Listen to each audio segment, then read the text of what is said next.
That's what the Quran makes sure it does. If we become direct students of the Quran, there's a kind of vision, a kind of way of looking at the world, a way of a certain kind of attitude that gets instilled inside a Muslim that's hard to get away from.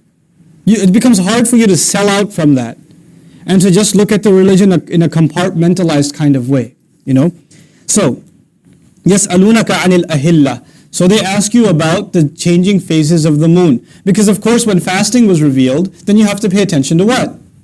The moon. So they started asking you about the moon. What about these phases of the moon? What's the benefit in them? Or how should we watch for it, etc. And Allah said immediately, قُلْ هِيَ مَوَاقِيتُ لِلنَّاسِ. Tell them the moon, the phases of the moon are a means of people keeping track of time. Meaning it's a calendar that, you know how you hang a calendar on the wall? Allah hung a calendar on the sky, the moon. He just literally hung a calendar for us. Just take a look at it. Oh, that's what date it is. That's what it is. مَوَاقِيتُ لِلنَّاسِ. It's a scheduler for people.